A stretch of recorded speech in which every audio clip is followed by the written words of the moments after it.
आज हम लोग माइक्रो इकोनॉमिक्स के अंतर्गत बेसिक्स पर वर्क करेंगे। बेसिक्स में हम लोग देखेंगे कि कैसे जो डिफिनीशन सेक्शंस होते हैं या अदर सेक्शंस होते हैं उनके बेसिक्स पर हम लोग इस एमसीक्यूज के माध्यम से डिस्कस करने जा रहे हैं। तो इसका पहला प्रश्न आपका है कि किस अर्थशास्त्री ने आर्थिक गतिविधियों के आधार पर अर्थशास्त्र को सूक्ष्म तथा स्थूल, ठीक है, माइक्रो एंड मैक्रो दो पार्ट, जिसको मैक्रो आप सेक्शन कहते हैं, माइक्रो एंड मैक्रो दो पार्ट में डिवाइड किया। ठीक है, तो बेसिस ऑफ इकोनॉमिक एक्टिविटी के बेस पे पहला ऑप्शन आपका है प्रोफेसर मार्शल, दूसरा ऑप्शन आपका रिकॉर्डो, तीसरा रेगनर फ्रिक्स और चौथा आपका इनमें से कोई नहीं। तो इसका जो करेक्ट आपका आंसर है वो आपका जो इसमें आपके पास कॉन्सेप्ट डेवलप हम लोगों ने किया था। तो हम लोग डिस्कस ये कर रहे थे कि जो आपके इकोनॉमिक एक्टिविटी के आधार पर जो इकोनॉमिक्स को क्या किया था, क्लासिफाई किया गया था माइक्रो एंड मैक्रो के पार्ट में। उसमें चार ऑप्शन आपके आते हैं। पहला आपका मार्शल, दूसरा आपका रिकॉर्डो, तीसरा रेगना कहते हैं आपके पास रेगनर फिश और चौथा आपका आशा, इसमें से कोई नहीं। तो इसका जो करेक्ट आपका आंसर है वो सी है। इन्होंने सबसे पहले इकोनॉमिक्स को जो क्लासिफाई किया था, क्लासिफाई दो पार्ट में किया था। एक आपका पार्ट था माइक्रो और दूसरे पार्ट में हम इन्होंने डिस्कस किया था मैक्रो। माइक्रो के अंतर्गत इंडिविजुअल यूनिट्स का अध्ययन किया जाता है, एक सूक्ष्म यूनिट का अध्ययन किया जाता है। और इस सूक्ष्म यूनिट के अंतर्गत जो हमारे पास माइक्रो का जो पार्ट होता है वो अगर उपभोक्ता की बात करते हैं तो उपभोक्ता के अंतर्गत एक उपभोक्ता के व्यवहारों का अध्ययन इसकी सबसे छोटी इकाई हो जाती है। ठीक है, एक उपभोक्ता जो माइक्रो इकोनॉमिक्स के अंतर्गत होता है वो सबसे छोटी इकाई हो जाती है। और आपके पास अगर प्रोड्यूसर की बात करते हैं तो एक जो आपका उत्पादक है वो बाजार की सबसे छोटी इकाई हो जाती है। तो अगर आपसे एग्जाम में यह भी पूछा जाए प्रश्न कि आपका माइक्रो इकोनॉमिक्स में सबसे छोटे यूनिट, क्योंकि माइक्रो रिप्रेजेंट करता है सबसे मिनिमम या छोटे पार्ट को, सेक्शन को दर्शाता है। तो छोटे सेक्शन को दर्शाने का तात्पर्य यह होता कि कौन से पार्ट को आप दर्शा रहे हैं, तो मतलब इसकी सबसे छोटी इकाई एक उपभोक्ता होती है। ये एग्जाम्स में कई बार प्रश्न पूछे गए हैं कि माइक्रो इकोनॉमिक्स का सबसे छोटी यूनिट क्या होती है, वो एक कंज्यूमर होती है। निम्न में से कौन सा ऐसा एक्टिविटी है जो माइक्रो इकोनॉमिक्स का पार्ट आपके पास मैक्रो इकोनॉमिक्स का पार्ट नहीं होगा। मैं आपको ऑप्शंस दे रहा हूं, आप अपने हिसाब से सोचिएगा। पहला आपका नेशनल इनकम डिटर्मिनेशन, दूसरा आपका ऑप्शन होता है इंप्लॉयबिलिटी डिटर्मिनेशन, तीसरा आपका ऑप्शन होता है बोथ, ठीक है, both N I and employment, और चौथा होता है प्राइस डिटर्मिनेशन। ये एक बार सिविल में क्वेश्चन पूछा गया था कि निम्न में से कौन सा मैक्रो इकोनॉमिक्स का पार्ट नहीं होगा। तो मैक्रो इकोनॉमिक्स के अंतर्गत आप जानते हो नेशनल इनकम कैलकुलेट किया जाता है, एम्प्लॉयबिलिटी, एम्प्लॉयमेंट नहीं, एम्प्लॉयबिलिटी कैलकुलेट किया जाता है, और बोथ होते हैं। लेकिन प्राइस डिटर्मिनेशन की कभी भी बात मैक्रो इकोनॉमिक्स नहीं करती है। आप कहीं पर भी मैक्रो इकोनॉमिक्स में प्राइस डिटर्मिनेशन की नहीं बात करते हैं। तो क्योंकि प्राइस एक उपभोक्ता, एक उत्पादक से जुड़ा हुआ पार्ट हो जाता है, तो इसलिए जो माइक्रो इकोनॉमिक्स का पार्ट हो जाता है प्राइस डिटर्मिनेशन। तो ये पॉइंट आप एक नोट रखिएगा, ये एग्जाम में कई बार रिपीट किया गया। नेक्स्ट क्वेश्चन हम देखते हैं। आपके पास है निम्नलिखित में से किसका अध्ययन सूक्ष्म अर्थशास्त्र के अंतर्गत किया जाता है, कि किसको हम लोग माइक्रो इकोनॉमिक्स के अंतर्गत अध्ययन किया जाएगा। व्यक्तिगत इकाइयों का, ठीक है, आपका इंडिविजुअल यूनिट्स का, आर्थिक आपके पास इकोनॉमिक एग्रीगेट का, इकोनॉमिक एग्रीगेट यानी सकल जो आपके पास होता है संपूर्ण, ठीक है, राष्ट्रीय आय का, इनमें से कोई नहीं। तो आप जानते हैं कि राष्ट्रीय जो होती है वे विस्तृत लेवल पे हो जाता है, एग्रीगेट वर्ड आपके पास विस्तृत हो जाता है। लेकिन आपके इंडिविजुअल, मैंने बताया सबसे छोटी यूनिट माइक्रो की होती है, इंडिविजुअल होती है, यानी इसमें इंडिविजुअल का अध्ययन किया जाता है। तो हमारे पास जो करेक्ट आंसर आ जाता है वो आपके पास क्या आ जाता है, ए ऑप्शन आपका करेक्ट आंसर आ जाता है। यानी इसके अंतर्गत हम लोग इंडिविजुअल का अध्ययन करने लगते हैं। ठीक है, तो निम्नलिखित में से किसका अध्ययन सूक्ष्म अर्थशास्त्र के अंतर्गत किया जाता है, तो आप कहोगे इंडिविजुअल का अध्ययन सूक्ष्म अर्थशास्त्र के अंतर्गत किया जाता है। नाउ नेक्स्ट क्वेश्चन है, निम्नलिखित में से कौन सी आर्थिक गतिविधियां कौन सी इकोनॉमिक एक्टिविटी अर्थशास्त्र की विषय वस्तु में शामिल है। देखिए, अर्थशास्त्र के लिए इकोनॉमिक एक्टिविटी होना बहुत इंपॉर्टेंट है। ठीक है, अगर कोई व्यक्ति है, वो गाना गाने का बड़ा शौक रखता है और गाने का शौक रखता है, अगर वो इकोनॉमिक बेनिफिट के लिए यानी आर्थिक यानी इकोनॉमिक एक्टिविटी के अंतर्गत गाना गाता है, तो हम इसका इकोनॉमिक्स में अध्ययन करेंगे। लेकिन अगर वो गाना नदी के किनारे अपने मनोरंजन के लिए कर रहा है, तो शायद ये इकोनॉमिक्स का पार्ट नहीं होगा। तो जहां पर इकोनॉमिक एक्टिविटी को हम लोग इंक्लूड कर देते हैं, वो इकोनॉमिक्स का पार्ट बन जाता है। हम क्या करते हैं, सर्विस कहते हैं, सेवा करते हैं। ठीक है, बुजुर्गों की सेवा करते हैं, और उसके बदले में आप पैसा ले लेते हो, मनी ले लेते हो, तो क्या कहलाता है, ये इकोनॉमिक एक्टिविटी कहलाएगी। लेकिन अपने माँ बाप की सेवा करना, माता पिता की सेवा करना इकोनॉमिक एक्टिविटी का पार्ट नहीं माना जाता। ठीक है, कुछ डिमेरिट्स हैं जो इकोनॉमिक्स के पार्ट का नहीं माना जाता। तो इकोनॉमिक एक्टिविटी के अंतर्गत निम्नलिखित में से कौन सी एक्टिविटी को विषय वस्तु समझा जाएगा। पहला, असीमित आवश्यकताओं से संबंधित आर्थिक गतिविधियों को, असीमित आवश्यकताओं से संबंधित इकोनॉमिक, क्योंकि ठीक है। दूसरा, सीमित संसाधनों से संबंधित आर्थिक गतिविधियों को, दोनों ए और बी। ठीक, इनमें से कोई नहीं। देखिए, ये जो आपके पास एक व्यक्ति होता है, उसके पास आवश्यकताएं असीमित होती हैं। आवश्यकताएं असीमित होती हैं, इन आवश्यकताओं को सीमित साधनों से पूरा करना होता है। सीमित साधनों से हम लोग फुलफिल करना चाहते हैं, तो हमारे पास जो साधन होते हैं वो सीमित होते हैं और आवश्यकताएं जो होती हैं वो असीमित होती हैं। ठीक है, तो इसी को प्रोफेसर रॉबिन्स ने कहा था चुनाव की समस्या। ठीक है, प्रॉब्लम ऑफ चॉइस क्या है?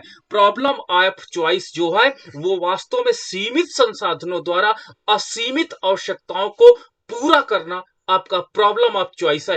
अब आपके पास मान लीजिए लिमिट में पैसा, मान लीजिए आपके पास 100 रुपये है। आपके पास पहली आवश्यकता फी भर दिया जाए, दूसरी आवश्यकता है कि सब्जी लाना है, तीसरी आवश्यकता है कि समोसे खाना, चौथी आवश्यकता है कि पेन लाना।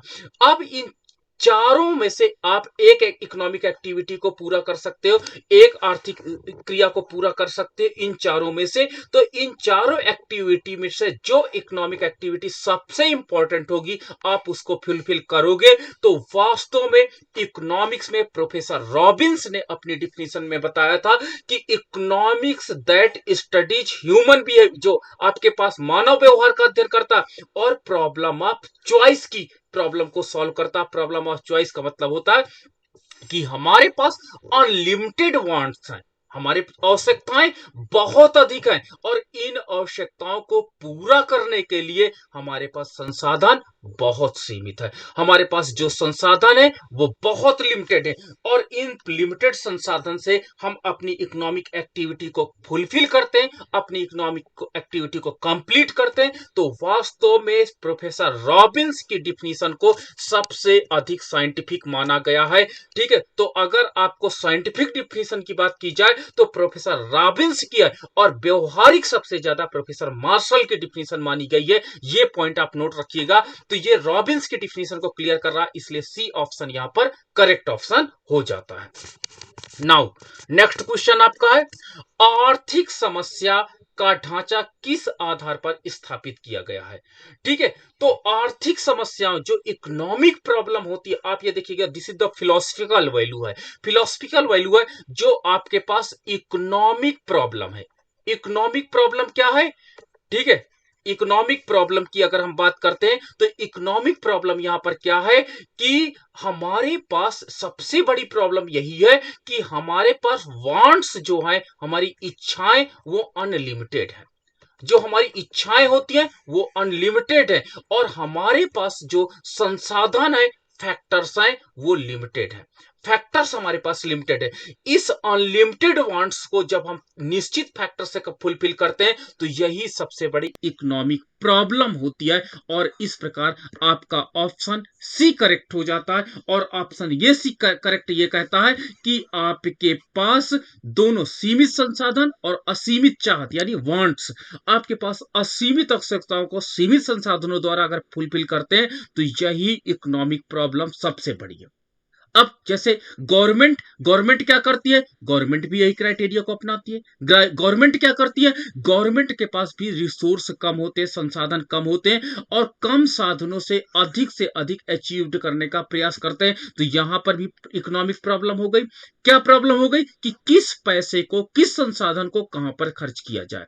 ठीक है, तो प्रोफेसर रॉबिन्स का जो ये कॉन्सेप्ट था बहुत क्रिटिकल था। उन्होंने कहा जो बेसिक इकोनॉमिक प्रॉब्लम है हमारे पास, वो वास्तव में आपका लिमिटेड मनी से अनलिमिटेड वांट्स को फुलफिल करना हमारे पास सबसे बड़ा चैलेंज था। और इन्होंने सबसे बड़े चैलेंज को इसके माध्यम से टैकल करने की बात कही है। नाउ नेक्स्ट क्वेश्चन है माइक्रो, जिसका अर्थ है छोटा। ठीक है, शब्द कहां से आया? अरबी से शब्द है, ग्रीक शब्द है, जर्मन शब्द है, अंग्रेजी शब्द है। आप जानते हो ये जो आपके पास माइक्रो जो शब्द आया था, ये माइक्रोस से आया था। ठीक है, माइक्रो वर्ड जो होता था माइक्रोस से आया था, माइक्रोस से आया था और उसका मतलब होता अत्यंत लघु या अत्यंत छोटा। ये वास्तव में ग्रीक शब्द है। जो बी ऑप्शन आपका करेक्ट है यहां पर, कि ग्रीक शब्द होने के कारण ये ऑप्शन आपका करेक्ट है। ठीक है, 7 आपका 8 आपका प्रश्न है निम्नलिखित में से कौन सा कथन सत्य है? कौन सा कथन निम्नलिखित में से सत्य है? चलिए देखते हैं। मानव जो ह्यूमन वांट्स हैं आर इनफाइनाइट, जो हमारी इच्छाएं हैं वो अनंत है। आप इंग्लिश जरूर वर्जन देखिएगा कभी क्वेश्चन। ठीक है, जो मानव क्या होता है वो अनंत, उसके पास क्या होती है, उसके पास इच्छाएं जो होती है, ह्यूमन वांट्स जो होती है वो इनफाइनाइट है। बी रिसोर्स आर लिमिटेड, वास्तव में दोनों सेंटेंस आपके पास ये है। और scarcity problem gives birth to choice, और जो दुर्लभता की समस्या क्या है कि हमारे पास वांट्स जो होती हैं वो अनलिमिटेड है, अनलिमिटेड वांट्स हैं और हमारे पास लिमिटेड क्या होते हैं, आपके पास सोर्स है, आपके पास स्रोत है। तो यहां पर एक दुर्लभता स्कैर्सिटी हो जाती है कि सारी समस्याओं को, हम सारी इच्छाओं को पूरा नहीं कर पाते, इसलिए इन लिमिटेड सोर्स से सारी इच्छाएं पूरी नहीं हो पाती हैं। इसलिए हम लोग क्या करते हैं, इन इच्छाओं को पूरा करने के लिए जो हमारे पास ये दुर्लभता होता है, यानी जो हमारे पास ये प्रॉब्लम ऑफ चॉइस जन्म लेती है, ये प्रॉब्लम ऑफ चॉइस जन्म लेने का एकमात्र कारण है। ठीक है, और कमी की समस्या पसंद को जन्म कर देती है। ठीक है, कि जो चीज हमको बेस्ट है उसी को हम लेंगे। तो इस प्रकार जो आपका ऑप्शन आ जाता है वो डी करेक्ट हो जाता है। तो हमारे पास जो प्रॉब्लम ऑफ जो चॉइस है, जो हमको समस्या है, वो समस्या के कारण हम लोग आ जाते हैं। और इस प्रकार से जो हम क्या कहते हैं, ये तीनों प्रॉब्लम प्रोफेसर जॉन आपका रॉबिन्स के डिफिनेशन में आपको दिखाई पड़ता है। प्रोफेसर रॉबिन्स ने बताया कि इकोनॉमिक जो प्रॉब्लम होती है, प्रॉब्लम ऑफ चॉइस या स्कैर्सिटी, उन्होंने कहा सबसे बड़ी इकोनॉमिक प्रॉब्लम है।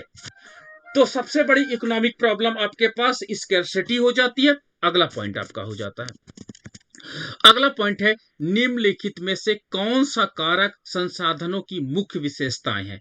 ठीक है, which of the following is the salient feature of factors. ठीक है, कौन सा उस संसाधनों या रिसोर्स का है? पहला, दीज आर लिमिटेड, कभी भी किसी इकोनॉमी में जो आपके कोई भी संसाधन होंगे, all the factor of production या मिनरल रिसोर्स, एवरी जो आपके पास है ये लिमिटेड है, ये कभी भी अनलिमिटेड नहीं है। ये पॉइंट आप नोट रखिएगा कि जितने आपके पास फैक्टर्स हैं, जितने आपके पास रिसोर्स हैं, देखिए दोनों अलग अलग चीज होती है। फैक्टर्स अलग चीज होती है, नेचुरल रिसोर्स आपके पास अलग चीज होती है, और दोनों हमारी इकोनॉमी में क्या है, दोनों हमारी इकोनॉमी में लिमिटेड है। ठीक है, सीमित है। ठीक है, and limited as compare to want, किसके द्वारा? आपकी इच्छाओं के सापेक्ष इनका संख्या कम है। ह्यूमन वांट्स बहुत ज्यादा, दीज हैव अल्टरनेटिव यूजेस, और इन सभी संसाधनों का क्या होता, अन्य प्रयोग संभव है। अन्य प्रयोग का मतलब होता है आपके पास कोई एक संसाधन है, श्रम है, इस श्रम को चाहे तो आप कागज उद्योग में लगा दो, ठीक है, चाहे तो आप इसको एग्रीकल्चर एक्टिविटी में लगा दो। तो देखिए इनके पास क्या होता, अल्टरनेटिव यूजेस हैं। ठीक है, अल्टरनेटिव यूजेस होने के कारण, ठीक है, तो इस प्रकार कौन सा साइलेंट फीचर है? ये दोनों साइलेंट फीचर हैं। ठीक है, तो इस प्रकार और आपके पास क्या होता है, इनके अल्टरनेटिव यूजेज हैं, यानी इनके वैकल्पिक प्रयोग संभव है, इनके एक से अधिक प्रयोग संभव है। तो इस प्रकार हम कह सकते हैं कि सी, ए और बी दोनों इनके पास, हमारे पास क्या होता है, ऑप्शन करेक्ट हो जाता है और हम लोग क्या कर देते हैं, ऑप्शन सी को करेक्ट मान लेते हैं। ठीक है, तो हिंदी में आप मत जाइएगा, हिंदी में प्रॉब्लम आती है।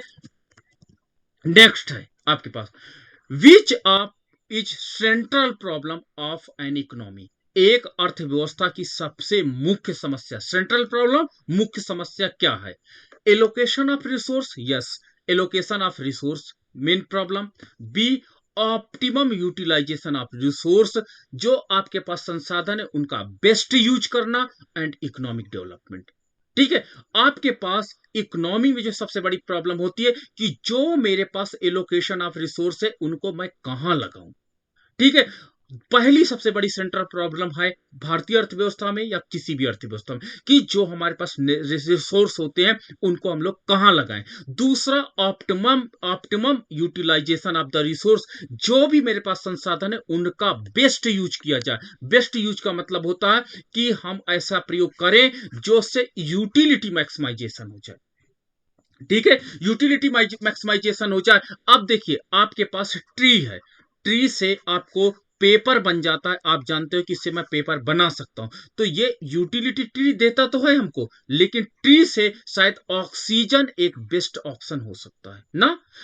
ट्री से हम लकड़ी पाते हैं, फर्नीचर बना सकते हैं, ट्री से हम पेपर पाते हैं, पेपर से हम लोग यूटिलिटी को मैक्सिमम कर सकते हैं। बट शायद ऑक्सीजन इसका एक बेस्ट यूटिलिटी हो सकता है in the crisis of environment degradation के अंतर्गत।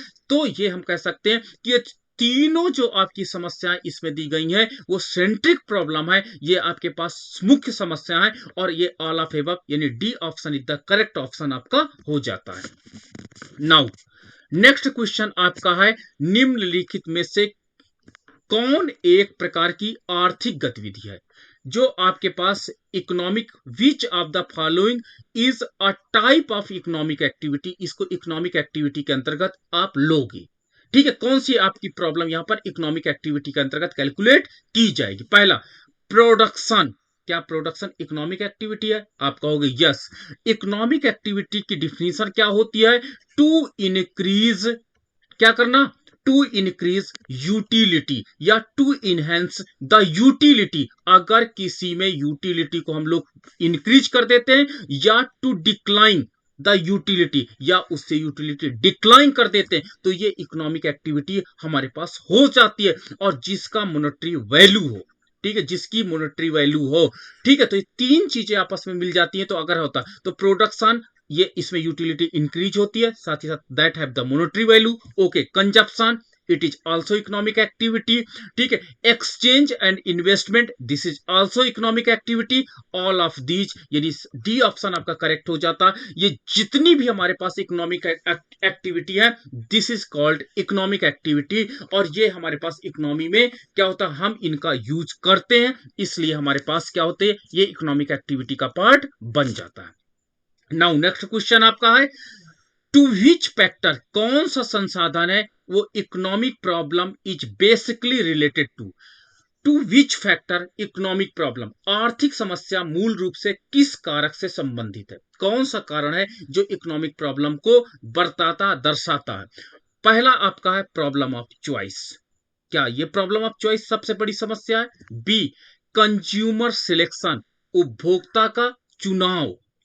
ठीक है, firm selection, none of these. याद रखना, प्रोफेसर रॉबिन्स ने प्रॉब्लम ऑफ चॉइस को डिफाइन किया कि यही सबसे बड़ी इकोनॉमिक प्रॉब्लम है, कि प्रॉब्लम ऑफ जो चॉइस है, चॉइस की जो समस्या, चुनाव की समस्या जो है, यही सबसे बड़ी इकोनॉमिक प्रॉब्लम है।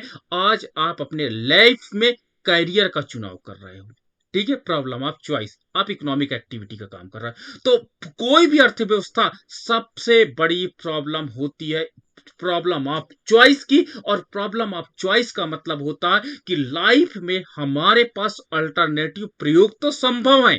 याद रखना, आपके पास वैकल्पिक प्रयोग संभव है, वैकल्पिक प्रयोग आपके संभव है, आप चाहो तो पीसीएस बन सकते हो, चाहो तो आप पीजीटी बन सकते हो, पीजीटी लेक्चरर बन सकते हो। तीसरा, आप चाहो तो आपके पास आईएएस बन सकते हो। चौथा आपसे ऑप्शन है, आप चाहो तो क्या कर सकते हो, एकेडमिशियन बन सकते हो, प्रोफेसर बन सकते हो। ये सारे अल्टरनेटिव आपके प्रभाव वो हैं, क्या होते हैं, प्रयोग हैं। लेकिन एक समय में केवल एक ही वैकल्पिक प्रयोग का आप चुनाव करेंगे, अन्य वैकल्पिक प्रयोग का चुनाव आप कभी नहीं कर सकते हैं। यह प्रोफेसर रॉबिन्स ने अपनी डिफिनेशन में रखा था कि प्रत्येक संसाधन के एक से अधिक प्रयोग संभव है। ये कहें, हम एग्री हैं कि एक संसाधन एक समय में मतलब कई प्रयोग उसके संभव हैं, लेकिन एक समय में केवल एक प्रयोग ही संभव है, अन्य प्रयोग नहीं। अगर वो एक समय में पीजीटी पे फोकस हो सकता तो पीसीएस, आईएएस या एकेडमिक में फोकस नहीं होगा। अगर वो पीसीएस में फोकस होता तो अन्य में फोकस नहीं हो सकता। तो हमारे पास जो समय है वो लिमिटेड है, इसलिए संसाधनों का प्रयोग क्या होता है, वो चॉइस की प्रॉब्लम को जन्म दे देता है। चुनाव की समस्या हमारे पास आ जाती है। अगर मेरे पास समय लिमिट ना होता तो शायद ये प्रॉब्लम ऑफ चॉइस भी ना होती, और प्रॉब्लम ऑफ चॉइस ना होती तो शायद इकोनॉमिक्स की आवश्यकता ना पड़ती। तो ये ही सबसे हमारे पास आज इकोनॉमिक्स में प्रॉब्लम ऑफ चॉइस है कि हम इस निश्चित समय में किस प्रॉब्लम का चुनाव करें, कौन सी प्रॉब्लम है। तो यही हमारे पास क्या होता, चॉइस की प्रॉब्लम, ना कि कंज्यूमर की, ना कि प्रोड्यूसर की, बल्कि हर जगह पर चॉइस प्रॉब्लम है। चाहे आप जिस सेक्टर में ले लीजिए, उस सेक्टर में प्रॉब्लम ऑफ चॉइस आप देख सकते हो। तो इस प्रकार हम कह सकते हैं कि ए ऑप्शन आपका करेक्ट ऑप्शन है कि विच फैक्टर, कौन सा तत्व है। तो problem of choice basically economic problem है। नाउ नेक्स्ट क्वेश्चन आपका है, विच इकोनॉमी हैज को existence of private and public sector. कौन सी अर्थव्यवस्था होती है जिसमें पब्लिक सेक्टर तथा प्राइवेट सेक्टर दोनों एक साथ काम करता है। पूंजीवादी अर्थव्यवस्था, समाजवादी अर्थव्यवस्था, मिक्स अर्थव्यवस्था, या नन, या कोई अर्थव्यवस्था नहीं। तो आप पढ़ चुके हो कि मिक्स्ड इकोनॉमी जो होती है, भारतीय अर्थव्यवस्था मिक्स्ड अर्थव्यवस्था है, जहां पर private sector and public sector दोनों एक साथ काम करता है। और पब्लिक सेक्टर को हम लोग गवर्नमेंट सेक्टर भी कहते हैं, ठीक है, गवर्नमेंट सेक्टर के नाम से जाना जाता है। तो प्राइवेट सेक्टर जो निजी क्षेत्र हम लोग कहते हैं, निजी क्षेत्र और सरकारी क्षेत्र दोनों एक साथ काम करते हैं। तो आपका जो ऑप्शन हो जाता है वो सी ऑप्शन करेक्ट हो जाता है कि भारतीय अर्थव्यवस्था में जो कॉन्सेप्ट हमारा अपनाया गया जो इकोनॉमी में, वो वास्तव में हमने दोनों प्रकार की इकोनॉमी के कैरेक्टरिस्टिक को अपनाया। हाँ, इकोनॉमी में लोग ब्लेम कर रहे हैं कि इकोनॉमी इस समय पब्लिक सेक्टर से प्राइवेट सेक्टर के रूप में कन्वर्ट होती जा रही है, शायद आप भी कह रहे होंगे, ठीक है। लेकिन ये वक्त और इस समय की आवश्यकता है। जब प्राइवेटाइजेशन का कॉन्सेप्ट, इसके पीछे की थ्योरी आप देखोगे तब समझ में आएगा कि इकोनॉमिक डेवलपमेंट के लिए अल्पकाल में पब्लिक सेक्टर का प्राइवेट सेक्टर के द्वारा एडॉप्टेशन होना इंपॉर्टेंट है, क्योंकि प्रॉब्लम ऑफ रिसोर्स है। आप जानते हो कि आपके पास समस्या क्या है, संसाधनों की कमी है। जब संसाधनों की कमी है और गवर्नमेंट हर सेक्टर में कितना इन्वेस्टमेंट करे, तो यहां पर जब संसाधन आपके पास कम है, लिमिटेड है, तो प्रॉब्लम ऑफ चॉइस यहां पे आ जाती है। तो सरकार क्या करती है कि प्रॉब्लम ऑफ चॉइस में जब देखती है कि प्राइवेट सेक्टर जिन समस्याओं पे आगे आ रही है, तो उस सेक्टर को गवर्नमेंट छोड़ देती है और उन सेक्टर्स को चुनाव करती है जिन सेक्टर्स में कोई जाना नहीं पसंद करता। इसलिए आप भले इकोनॉमी को इम्प्लीमेंट करो कि पब्लिक सेक्टर का रोल इस समय कम होता जा रहा, प्राइवेट सेक्टर का रोल बढ़ता जा रहा, बट कहीं ना कहीं वक्त की आवश्यकता, कहीं ना कहीं लिमिटेशन ऑफ द रिसोर्सेज काम कर रहे हैं, कहीं ना कहीं प्रॉब्लम ऑफ चॉइस काम कर रहे हैं। इसलिए हमारे पास इकोनॉमी का ये फ्लो आपका कुछ चेंज होता चला जा रहा है, और ये फ्लो इकोनॉमी के लिए जो दर्शाया जा रहा है, ये इन फ्यूचर में जब दीर्घकाल की बात होगी, फिर देखिएगा पब्लिक सेक्टर का रोल पुनः स्थापित हो जाएगा। नाउ नेक्स्ट क्वेश्चन है, the main objective of socialist economy. जो समाजवादी अर्थव्यवस्था होती है उसका मेन ऑब्जेक्टिव क्या होता है, समाजवादी अर्थव्यवस्था की मेन क्या होता है, याद रखना, समाजवादी अर्थव्यवस्था की स्थापना केवल और केवल लोगों का कल्याण अधिकतम करने की बात के लिए किया गया था। वेलफेयर इकोनॉमी उसका डेवलप करने का उसका टारगेट था। वेलफेयर इकोनॉमी को डेवलप करना उसका टारगेट था किसका? समाजवादी का। वहीं आपके पास पूंजीवादी जो अर्थव्यवस्था होती है, कैपिटलिस्ट इकोनॉमी होती है, उसका टारगेट क्या होता है? लाभ को अधिकतमकरण करना होता है। वो want to maximise their profit, वो अपने प्रॉफिट को मैक्सिमाइज करना ज्यादा पसंद करता है। और ये प्रॉफिट जो मैक्सिमाइजेशन होता है, ये इकोनॉमी में इनइक्वलिटी लाता है और एलोकेशन ऑफ रिसोर्स में प्रॉब्लम करता। इसलिए पूंजीवादी अर्थव्यवस्था को हम लोग नहीं एक्सेप्ट करके समाजवादी पर ज्यादा फोकस किए। प्लानिंग कमीशन में आपने देखा तो समाजवादी अर्थव्यवस्था कल्याण को मैक्सिमम करती है। और आप देखिए अधिकतम उत्पादन नहीं, ये पूंजीवादी का उद्देश्य होगा। बी, आर्थिक स्वतंत्रता नहीं, कमाई आपका जो आपके पास इकोनॉमिक फ्रीडम नो, आपके पास अधिकतम लोक कल्याण यस। डी ऑप्शन है करेक्ट है कि समाजवादी अर्थव्यवस्था का जो उद्देश्य होता है वो कल्याण को मैक्सिमम करना होता है, और वहीं पूंजीवादी का होता है आपके पास लाभ को मैक्सिमम करना होता है, लाभ को अधिकतम करना होता है। तो यह पॉइंट आप नोट रखिएगा। नाउ नेक्स्ट क्वेश्चन आपका है, आपका नेक्स्ट क्वेश्चन ये बता रहा है कि in which economy decisions are taken on the basis of price mechanism.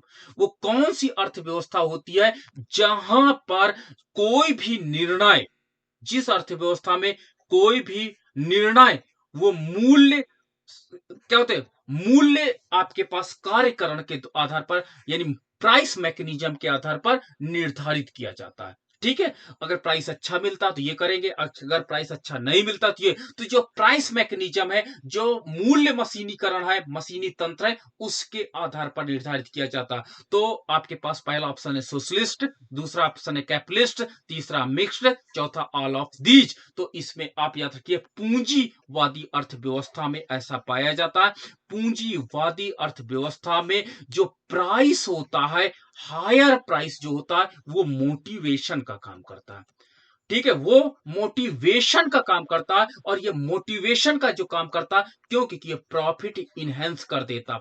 तो ये प्रॉफिट इनहेंस करने के लिए पूंजीवादी अर्थव्यवस्था काम करती है। तो यहां पर जो प्राइस होगा वो वास्तव में कैपिटलिस्टिक इकोनॉमी का मेन एजेंट हो जाता। और यहां पर कोई भी डिसीजन जब लिए जाते हैं तो प्राइस के आधार पर लिए जाते हैं। तो आपका ऑप्शन बी करेक्ट हो जाता है।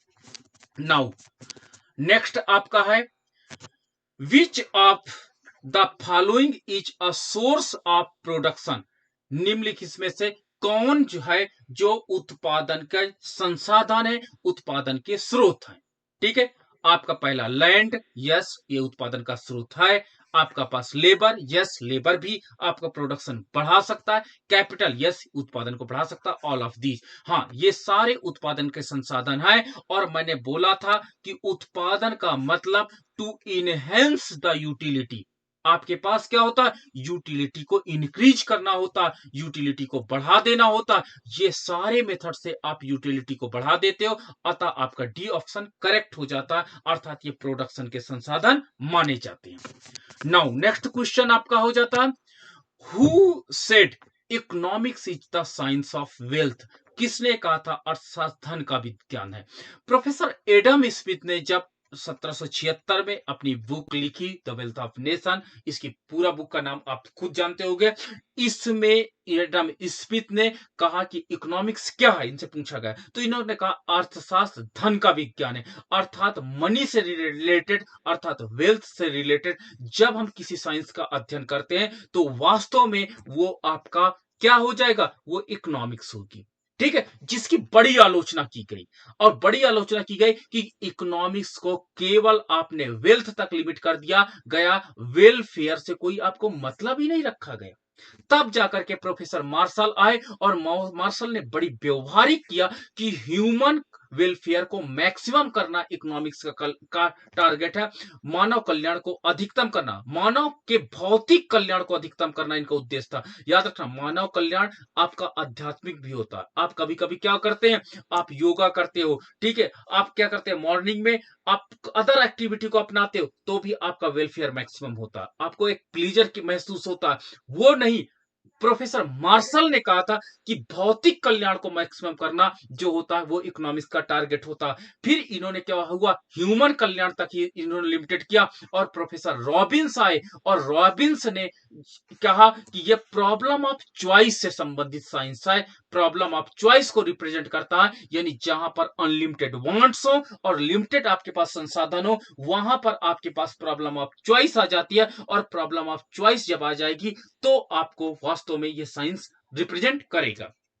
तो ये हमारे पास क्या होता है, इसमें ऑप्शन आपका करेक्ट हो गया एडम स्मिथ का, ऑप्शन सी करेक्ट हो जाता है। अब हम आप क्वेश्चन देखते हैं, 18 नंबर क्वेश्चन आपको देखते हैं। 18 नंबर क्वेश्चन है, who was the father of economics.